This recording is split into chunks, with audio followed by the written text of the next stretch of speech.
Hello everyone, welcome back to our computing lessons. And as we have been treating earlier, we were discussing the strand 4, which is Introduction to Computing, the basic 7 indicators. So, as we've already treated the first and the second indicator, we are going to discuss the third one, which is demonstrating the use of constants and variables that are used in programming. And then we'll show how constants and variables are used in programming, and we'll also discuss the benefits of using variables instead of constants. So without wasting much time, let's compute together. Great. So constants and variables. Constants and variables are both essential components of programming, each serving a distinct purpose in the storage and manipulation of what? Data. This introduction explores the key characteristics and applications of these fundamental programming concepts. So you realize that anytime you interact with a software, an application or a website that allows you to enter data, whether being it a string or an integer, right? That is all made possible because of variables in your programs. That is why we need to understand how it works. So, what are constants? Constants are one, they are unchanging values. A constant is a value that cannot be altered during program execution. Once defined, its value remains the same throughout the entire program. So when you declare a constant in your code, right, it cannot be changed earlier on in the program. So during demonstration, I'll show you what I mean by that. There are also predefined quantities. Constants are typically used for values that are known in advance, right, and should not change. So example are mathematical constant, the constant for pi, the constant for how do you call it? Other mathematical what constants, right? That we know. Logs and all those things, they are all constants. Great. So when we are declaring such configurations in our code, we normally use constants for them because we don't want them to change. Great. Then they also enhance code clarity. Defining constants can improve the readability and maintainability of code, making it clear which values are intended to remain fixed, right? So if later on after writing your code, somebody comes to pick your code and there are some things that are not supposed to be changed, when the person sees that those things are declared using constants, the person will know that, oh, okay, so this is a fixed code in my program that cannot be changed. So we should not change this thing. Then we will look at the other part which can be changed, which is what? Variables. So what are variables? Variables are modifiable values. A variable is a storage location paired with an associated name which contains data that can be modified during program execution. Yes, so the value of a variable can change as the program runs. The keyword is as the program runs. So if you are using your program and you realize that you can be changing values, you are using a software which you can update your name all the time. That means that storage or that part of your code was stored using a what? A variable, which makes it very easy for you to interact with your program. It also has flexible data storage. Variables are used to store and manipulate data that may change over time, allowing for greater flexibility and adaptability. Yes. So realize that when you interact with some software, let's say Facebook or Google, you can be able to change your name your profile picture, right? You can edit a comment. All these things are made possible because they are stored with what?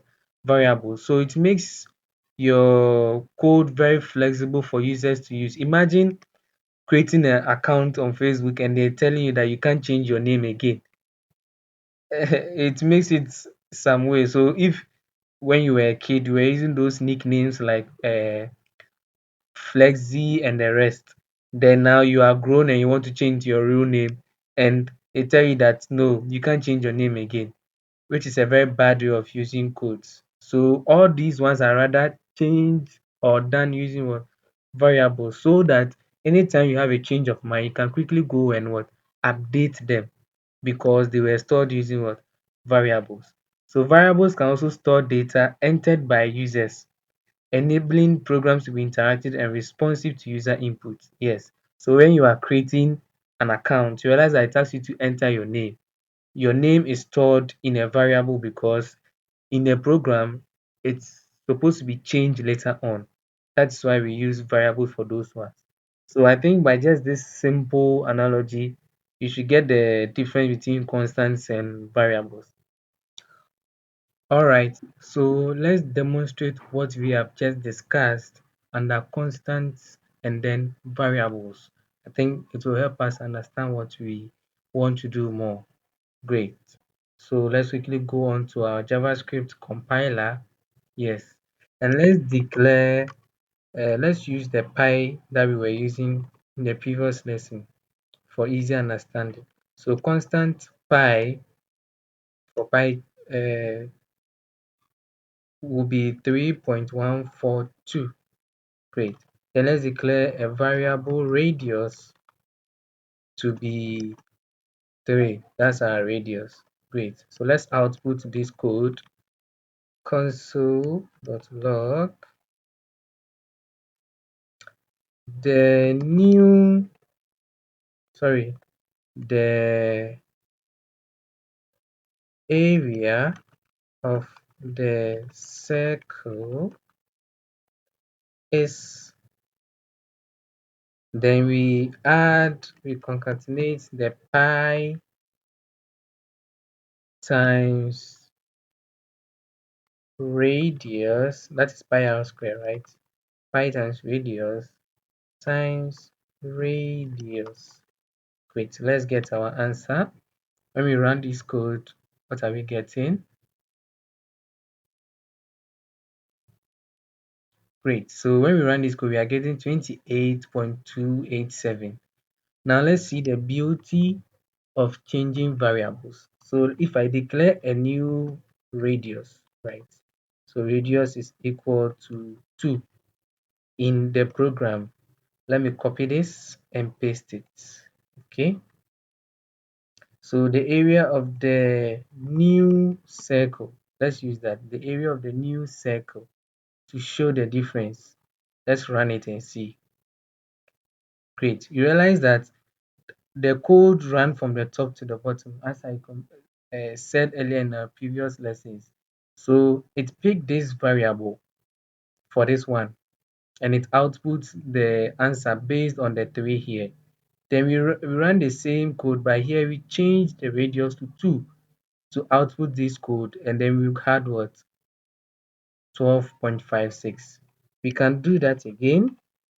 Variable radius is equal to 7. Then let's run this code again. The area of the new yeah, new to differentiate what I'm trying to talk about. So you realize that the variable radius is changing throughout the program. So if I compile this code and I give to you and you run it, you'll be getting the answer 28, 12, and this one because the variables kept changing in our program. Now let's try and change the pi. So variable pi is equal to, let's change the pi to 3. Now let's run our code. The area of the changed, let's do it this way and run the code and see. You see, when we run this code, we are getting an error, right? As I explained earlier, because it is saying pi has already been declared. That's because pi has been declared as a constant. So even if here I change the variable that I used initially to constant, let's see what will happen. Said no, because pi has already been declared. That's because it was declared as a constant in the program. So we can't change it anymore in our program. So the only way we can do that is to change this to variable, then change this one to a variable. Now let's run our code and see. Great. Now our code is working because initially it was a constant, but now it has been declared as a what? Variable. And that is how constants and variables differ when programming. So our next part of the lesson, we are supposed to look at the reason why we should be using variables more in our program instead of what? Constants. So benefits of using variables. Yes, variables allow flexibility. Variables allow you to change values during your program execution. As I just demonstrated, if we want to use the number 2, we'll just declare a new variable using the same radius and just copy the output, and then we are good to go. So making your code more adaptable to different situations. That's what makes variable more unique and better than using constants. Reusability. You can use the same variable to store different values at different times, reducing the need for what? Multiple constants. Yes, so we demonstrated that we can use variables to store different values at different times. So we used radius to store different values at different times, right? So in this code, we used 3 to store radius. That's why when we output this one, we are getting what? 28. In this code, we use 2 to store radius. So when we output this code for the new one, we are getting 12. We also stored radius again here using 7, and we are getting, so its reusability is very flexible, right? Allows you to use it in multiple ways without declaring it again. Then what about user input? User input. Variables can store data entered by users, allowing programs to be interactive and responsive to user input. Yes. So when you go on to a program, right, a software that allows you to store, let's say you are creating an account on a website, right? The mere fact that you're able to enter your name into the program means that you have been allowed, or your program is being run using what? Variable. And the variables allow you to enter your name, which can be changed later on. And it also has memory efficiency. Using variables for values that can change can be more memory efficient than creating multiple constants. So because constants occupy a fixed location in memory, yes. So your memory we are referring to here is your random access memory, which we normally call the RAM.